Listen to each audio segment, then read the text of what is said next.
Olá, amigos, tudo bem? Sejam bem-vindos a mais um vídeo aqui no Talk to Biz. Se você ainda não conhece o nosso canal, está chegando a primeira vez por aqui, o Talk to Biz é um espaço onde eu falo sobre estratégia, sobre gestão, sobre marketing e sobre inovação. E esse é mais um vídeo onde a gente faz uma breve análise de mercado, da nossa série sobre análise, onde a gente olha para alguma situação, algum mercado, para ver o que está acontecendo e entender um pouquinho melhor o que está acontecendo. No vídeo de hoje a gente fala sobre e-commerce, principalmente os marketplaces internacionais e a indústria nacional que está brigando ali para tentar achar, tributar de alguma maneira esses grandes marketplaces. AliExpress, Mercado Livre, Shein, o Shopee também. E para conversar um pouquinho sobre esse tema com a gente, para a gente tentar entender um pouquinho isso, eu trouxe aquele nosso amigo economista, o grande Fábio Neves, do canal Economia em Quadro. O Fábio está aqui hoje com a gente para bater um papo sobre essas medidas protecionistas, se elas são válidas, se não são, o quanto isso é efetivo. Então, vamos para o vídeo, fica aí com a gente que vai ficar muito legal.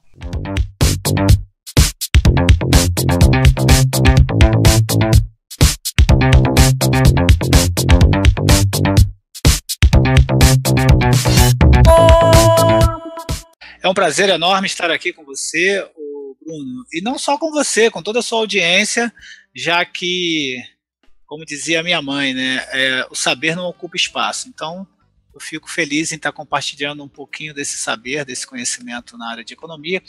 E economia e marketing são disciplinas da área de negócios, então elas acabam se complementando, se somando e se multiplicando da melhor forma possível. Então, seja bem-vindo, assista esse vídeo até o final e, inclusive, pode recomendar para os seus amigos, para os seus colegas, para todas aquelas pessoas que, de alguma maneira, possuem algum interesse, alguma necessidade desse saber na área de negócios.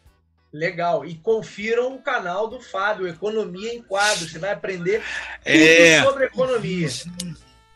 Eu sempre digo o seguinte, todo youtuber é pidão, né? Então ele fica pedindo inscrições, like, comentários. Então, por favor, se inscrevam, deixem seu comentário e assim por diante, pessoal. Então, vamos ao que interessa, Bruno. Vamos à nossa matéria de hoje. Vamos lá. Pois é. Ô, Fábio, a gente tem já há alguns anos instituído aqui no Brasil um grande canal de vendas, um varejo virtual, mas não o e-commerce clássico, né? Mas os chamados marketplaces. Para quem não sabe o que é um marketplace, é uma estrutura de e-commerce onde você permite que lojas ou indivíduos se cadastrem ali, criem o seu próprio espaço e aí revendam produtos.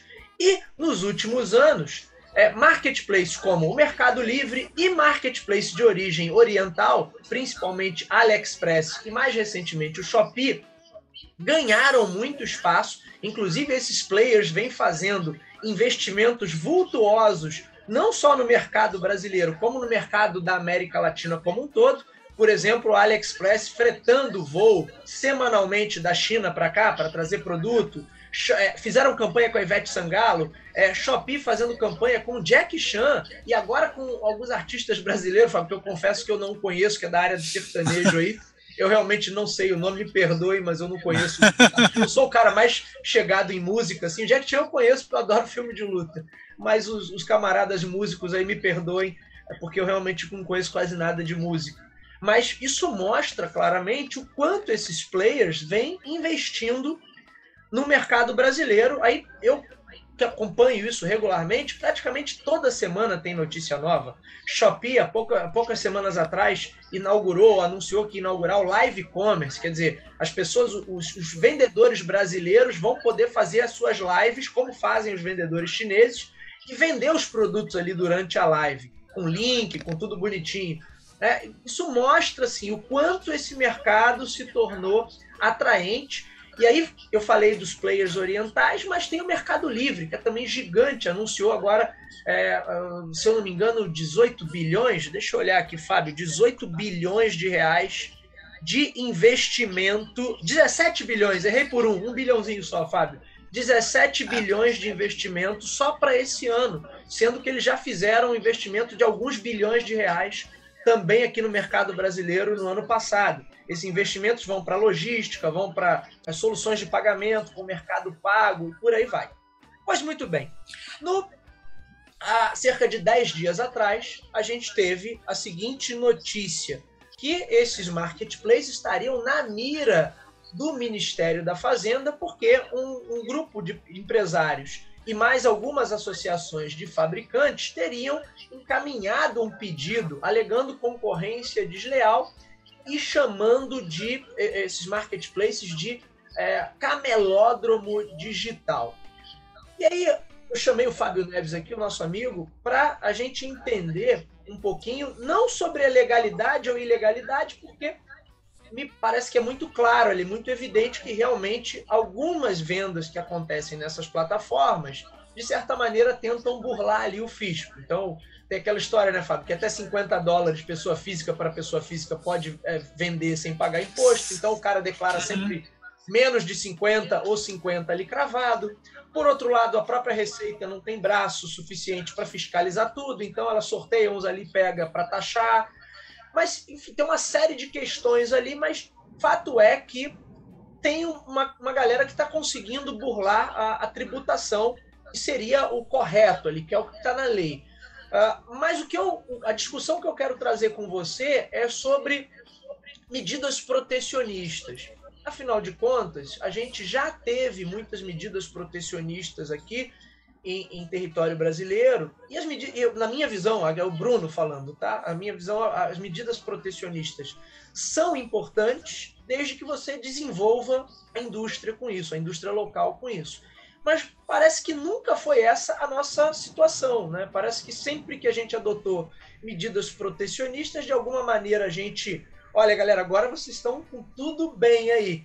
Mas a indústria não avançou. Então, o que eu quero discutir aqui hoje é o quanto essas medidas são efetivas ou se a gente, de alguma maneira, eles, no caso, né, esse grupo de empresários e associações, estão tentando ganhar um tempo, parar um pouquinho o bonde da história para garantir que eles continuem com acesso meio que exclusivo ao mercado brasileiro e sem uma concorrência tão forte, direta. Então, acho que isso é o ponto, né, Fábio? O que você acha? Vamos lá, vamos dar um passo atrás e pensar no seguinte, vamos pensar no conceito da globalização. O que é a globalização, né? A própria palavra já diz, é o que é global. Então, a indústria do cinema foi obrigada, por exemplo, a fazer um lançamento mundial. Né? Você, né, Bruno, tem a idade semelhante à minha, então você se recorda que o filme era lançado primeiro nos Estados Unidos, depois Europa, depois o que sobrasse vinha para o Brasil, né? Por exemplo, América do Sul. Depois do momento eles perceberam que não tinha como, dada essa globalização, porque se eles lançassem de uma maneira sequencial, né, primeiro num lugar, depois no outro, perderiam. Então eles foram obrigados a lançar de uma forma paralela. Outro exemplo disso, aí eu vou lá no fundo do baú, tá? Para quem tem mais de 40 vai lembrar bem, tinha um videogame chamado Atari. O Atari, quando chegou no Brasil, ele já estava superado tecnologicamente. Já existiam videogames muito melhores nos Estados Unidos, porém encontrou no Brasil um mercado, um refúgio para poder ter esse lançamento na época de um produto que já estava tecnologicamente superado. Mesmo quando ele era lançamento, ele já estava superado tecnologicamente. Não há mais espaço para isso no mundo. Sim. Só que a mentalidade das pessoas, quem toma a decisão ainda, são essas pessoas que estão com 50, 60, 70 anos de idade. É evidente que tem uma renovação, mas a grosso modo é o que a gente percebe. E essa globalização, ela não é só por conta da música, do cinema ou de um videogame, ela é de tudo, ela é do mercado. Então ela me permite conversar com atores econômicos, com agentes econômicos que estão em qualquer lugar do mundo. Não preciso viajar para a Indonésia para comprar lá uma arte, um boneco, um artesanato. Eu posso comprar daqui do Brasil. E esse é o ponto, né? Que eu não estou comprando do artesão. Na verdade, eu estou comprando de grandes conglomerados econômicos. Esses grandes conglomerados já sabem que o Brasil é um grande mercado consumidor, inclusive no mundo, né? Com os nossos 216, 217 milhões de habitantes, a gente tem um público consumidor significativo. Eu não sei com exatidão hoje, mas há pouco tempo atrás o Brasil era o 9º maior mercado da Ferrari. e mercado de carros de luxo, né? A Porsche vende muito carro no Brasil. Mas descendo o degrau e falando desse dia a dia nosso, desse cotidiano, vamos pensar em quem está comprando celular, por exemplo, né? Eu não sei se a pronúncia é Xiaomi ou Xiaomi, alguma coisa assim, que é um celular que todo mundo diz que faz concorrência aí com a Apple, né? Com o iPhone.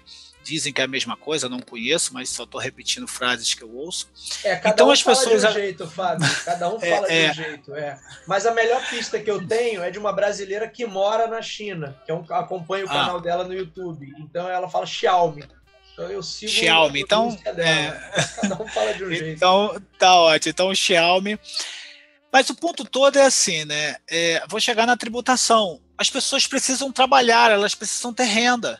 Então eu começo a pensar de que forma eu posso ter renda. Eu posso ser um vendedor de produtos. Então eu posso comprar pela AliExpress ou qualquer outra dessa, tenho esse produto na mão, como esse celular que a gente acabou de citar, e eu ofereço ele por outra plataforma no Brasil, por exemplo. E é evidente que quando eu vendo com uma diferença de preços. Aí, por outro lado, vamos começar a falar das empresas tradicionais ou das empresas que estão estabelecidas no Brasil, né, pessoa jurídica.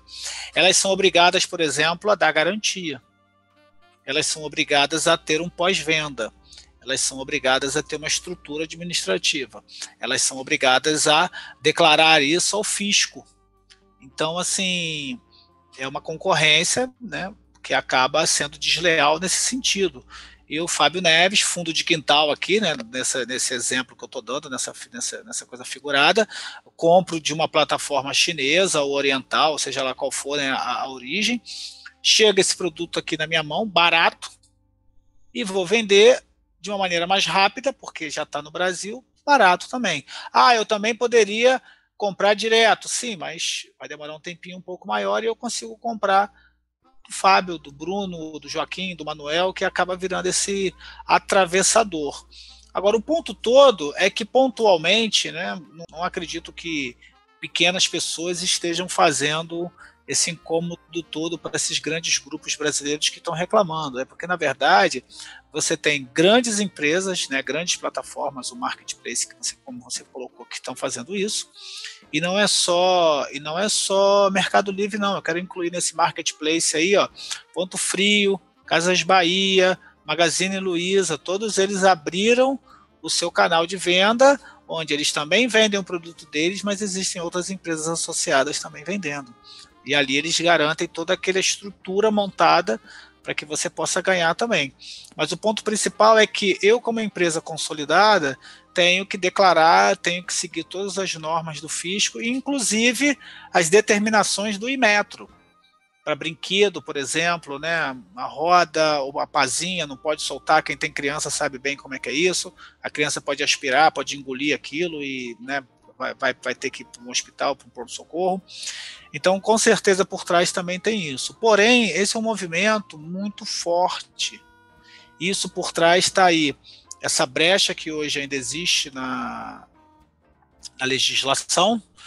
Por outro lado, tem esse calor, né, essa pressão de 12 milhões de desempregados. A gente tem que colocar isso na mesa, não tem jeito. Essas pessoas têm que viver, têm que trabalhar, têm que ganhar de alguma maneira, tá? Tem que se alimentar.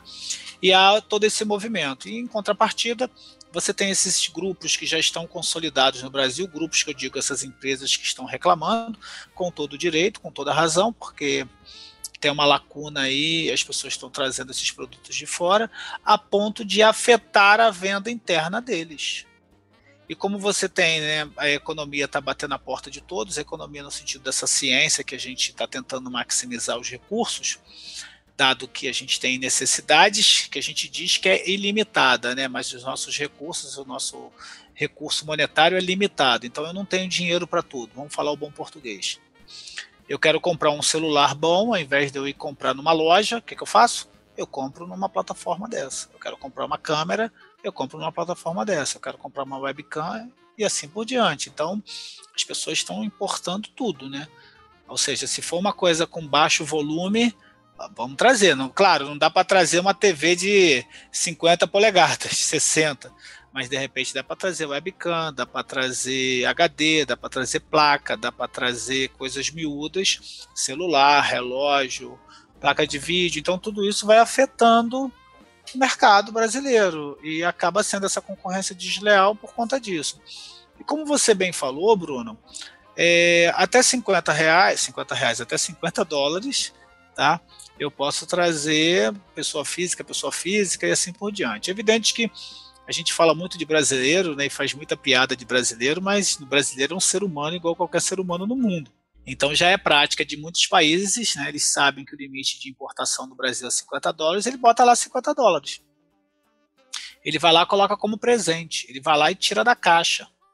Ele vai lá e, né, coloca como se fosse um produto usado, como se fosse um presente. E isso acaba atravessando, porque, como você bem colocou, infelizmente a Receita, né, o fisco na fronteira não consegue ter braço para poder contabilizar milhões e milhões de produtos. Eu moro no Rio de Janeiro e passo ali na Ponte Rio-Niterói e fico vendo aqueles navios de container ali, né, chegando no porto. Cara, ali dentro tem o quê? Tem centenas ou milhares de containers lotados de coisa. Fico imaginando o que tem ali dentro. Deve ter de guarda-chuva a celular, a, sei lá, não consigo dar exemplo, a boneta, milhões de coisas que estão chegando no Brasil, fazendo essa concorrência. É evidente que muitos passam ali pelo fisco, mas muitos acabam não sendo capturados nessa questão. E aí, qual é a solução proposta? A solução proposta, e existem mecanismos digitais para isso, é você obrigar a pessoa a pagar lá na entrada. Eu não consigo controlar quem entra no Brasil, mas eu posso controlar o pedido que aquela pessoa faz no ato da compra. Então, se eu compro um celular... Dentro da própria plataforma, né? Dentro da própria plataforma. Então, se eu compro um boné, um óculos, um mouse, tá? Ou uma capinha de celular, eu vou pagar na entrada. E nesse caso, não tem como Antigamente era chamado de meia sola, né? Que o pessoal chamava na nota fiscal, né? Que botava um valor menor. Isso na época do papel, né? Os fiscais chamavam disso, né? Quem fiscalizava dizia, o cara tá fazendo meia sola, que era só um valor pela metade. O site, quando vendeu um produto por $100, vamos supor que esse produto vale $100. Ele então vai ter que colocar assim, $100. Se no momento do despacho, lá no país qualquer que ele foi emitido para cá, se ele coloca lá como presente ou como $10, pouco importa, ele pagou os $100 aqui na entrada. Então, assim, agora isso daí, o Bruno e todo mundo, é um negócio de cachorro grande, né? Porque essas empresas, elas também possuem interesses de todas as origens possíveis e inimagináveis. Não dá nem para modelar aqui num vídeo um total de interesses que se tem por trás disso. Sim. Então vamos ver, espero que quem ganhe é a sociedade brasileira, no sentido Difícil, hein, Fábio? Otimista, hein, Fábio? Você, hein? Mas tem que ser um pouquinho. Vamos lá, vamos sonhar, Fábio, um pouquinho. Mas em que sentido que eu quero que a nossa sociedade ganhe? Porque eu tenho que ter empresas brasileiras podendo produzir, podendo fazer aquele produto. E hoje em dia, a escala que se tem, principalmente da China, por exemplo, e com todo respeito à China, tá? A China é o maior parceiro comercial que o Brasil tem hoje. Tá? Eu ouvi uma frase um tempo atrás de um economista dizendo o seguinte: da China, a única coisa que eu tenho em relação à China é inveja, né? Dado o crescimento e dado o que eles estão ocupando no mundo, né? O papel que eles têm no mundo. Então, que a gente consiga, a partir daí, tirar recursos monetários, não no sentido desse protecionismo da década de 80, 70 e 80 que nós vivemos, né, durante um bom tempo, mas que a gente consiga, a partir daí, tributar esse tipo de coisa para que a gente consiga motivar empresários brasileiros a entrar nisso, porque, como você fala muito bem de marketing, Bruno, eu vou falar agora de economia. Na economia tem um conceito em microeconomia chamado preço de inclusão e preço de exclusão. O que é o preço de exclusão? O preço de exclusão é aquele que me exclui do setor da minha atividade. Então essas empresas, esses grupos, essas pequenas pessoas físicas que estão ali vendendo coisas, elas estão no famoso preço de exclusão, elas estão me excluindo como empresa legalmente constituída. E quem é incluído? Essas pessoas. Então, na verdade, você tem que colocar um imposto ali, ad valorem, como diz por aí, no ato que você compra pela plataforma, isso é rastreável, sem problema nenhum, isso é um dado que com certeza a Receita consegue ter muito fácil, tá? Principalmente por essas tecnologias hoje em dia de Power BI, de Big Data e assim por diante, né? Consegue puxar, extrair essa informação e tributar. E, na verdade, que essas plataformas serão repassadoras. Elas vão repassar para o fisco, para a Receita Federal, isso. E isso ameniza o trabalho da Receita Federal na ponta, porque ela vai se preocupar em entrada de objetos ilícitos, entrada de armas, de drogas e assim por diante. Não vai ficar ali tributando o boné que você comprou para o seu filho, porque você já pagou a tributação antes, então, ou um tênis que você comprou e assim por diante. Agora, Fábio, deixa eu te fazer uma pergunta. Falar. Deixa eu te fazer uma pergunta, porque na proposta que foi enviada lá pelos empresários, até que, na verdade, o projeto é encabeçado pela Avan e pela Multilaser, mas você tem algumas associações que assinam também o manifesto. Você tem a Brinq, a Associação Brasileira de Fabricantes de Brinquedo, a Associação Brasileira da Indústria Têxtil e de Confecção, a Associação Brasileira da Indústria Elétrica e Eletrônica e a Associação Nacional dos Fabricantes de Produtos Eletrônicos. Na proposta deles, a gente não sabe o que vai sair dessa medida provisória do Ministério da Fazenda, mas na proposta deles, eles propõem uma taxação mínima de 80%.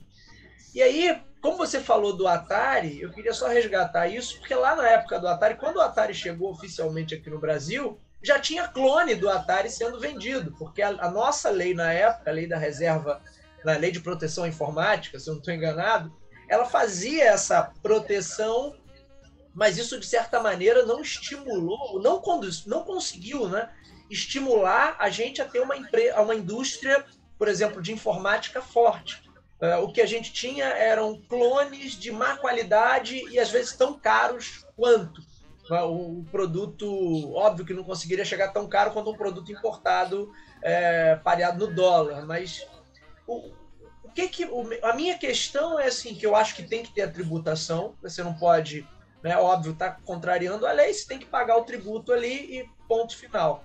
Mas até que ponto aqui, né, outros países a gente sabe que existem políticas protecionistas que deram muito certo, mas aqui, quando se tem uma política protecionista, parece que eu crio uma semi-indústria, de certa maneira, um tanto quanto acomodada e um pouco leniente com aquela situação. Bom, você já falou comigo aqui sobre industrialização em tempos passados, programa que a gente gravou lá atrás, sobre desindustrialização do Brasil. Uhum. Então, como é que você vê essa proposta de repente, e o que a gente poderia fazer para sim ter uma tributação, mas ainda, de certa maneira, incluir, ou como é o termo que você usou, mas estimular o empresário brasileiro a se tornar mais competitivo e, de certa maneira, tentar mudar isso, porque é muito estranho, né? Quando você pensa assim, o camarada compra um iPhone no AliExpress, e o iPhone vindo do outro lado do mundo chega aqui mais barato do que o iPhone que é vendido numa loja. Tão mais barato, sim, a ponto desse camarada revender o iPhone. Ele não compra para ele compra para revender no Mercado Livre ou em muitas lojas de importação aí que a gente tem nas galerias, nos centros populares, por aí. O que mais tem é celular, aparelhos eletroeletrônicos ou de informática que vieram pelo outro lado, do outro lado do mundo, literalmente, e ainda assim chegam mais baratos. Isso não é uma baita distorção também, Fábio? Existe algum caminho? Eu sei que é óbvio, né? Isso é uma baita batata quente que eu tô jogando no teu colo. Né? Um problema super complexo. Mas assim, será que a gente teria um horizonte minimamente assim? Eu vou responder com o desenho da década de 80 que eu assistia, que era o Leão da Montanha. Perigo à direita, saída à esquerda. Lembra disso, né? Realmente é muito perigoso e muito complicado responder isso, mas perigoso e complicado por quê? Porque, na verdade, gente, vamos falar de conceito novamente, Bruno, vamos falar de uma coisa chamada alinhamento de preços com o produto líder. Então, por exemplo, se eu tenho um líder no mercado e está conseguindo vender um celular a R$15 mil e eu me lanço como proposta de concorrente a ele, para que eu vou lançar por 5? Vou lançar por 12, vou lançar por 11.500. Mas, Fábio, você poderia vender por 5 com uma boa margem de lucro? Sim, mas se eu posso ganhar 11, por que eu vou vender a 5? Então, perceba, Bruno, que o próprio conceito, a própria academia nos dá uma resposta prática para isso. Que resposta prática é essa? Esse alinhamento de preços. Então, se eu tenho, eu vou alinhar o preço. Segunda coisa, né, a exposição ao risco. Você vê que a margem de lucro é tão significativa que uma pessoa se expõe ao risco de comprar um aparelho, esse aparelho cair no fisco e ele ter que pagar essa multa, né, que é esse tributo que não foi cobrado, mas a partir do momento que ele consegue entrar com X objetos, aquilo que ele tem de margem de lucro paga o risco da perda no meio do caminho. E a outra coisa, essa cultura. Os empresários brasileiros, eu não digo os grandes, eu digo os pequenos e médios, eles não se aproximaram da academia. A academia tem empresa júnior, por exemplo. Existem várias faculdades, até da área de negócios ou da área de tecnologia, que tem empresa júnior, que é o estudante para dar soluções tecnológicas com apoio do corpo docente, por exemplo. Você tem empresa júnior para fazer pesquisa de mercado. Então, você poderia ter uma orientação ali. Você também tem dentro de muitas universidades brasileiras as incubadoras, onde você vai incubar ali uma ideia, um produto tecnológico, e dali você ganhar mercado. É tão na moda falar de startup, né? Esse termo no passado muitos chamavam de empresas incubadas e assim por diante. Então esse é o ponto principal, como é que a gente consegue fomentar isso. Eu percebo que a cultura é a palavra que vem sendo usada durante um bom tempo para explicar o porquê que a gente não consegue se desenvolver nesse ponto que você acabou de colocar. E não é só você, Bruno, especializado em marketing, que se dedica a esse tema ou indaga esse tema.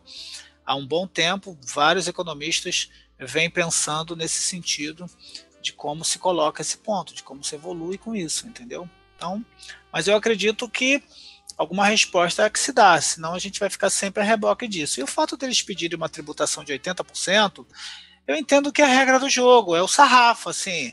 Você não estuda para tirar 0, você estuda para tirar 10.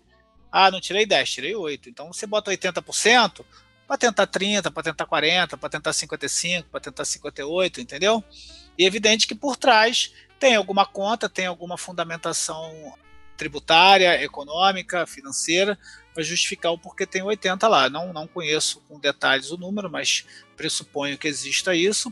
Porém, isso também tem um componente de negociação. Vamos colocar 80 e vamos ver se a gente consegue passar com 57,38%, por exemplo.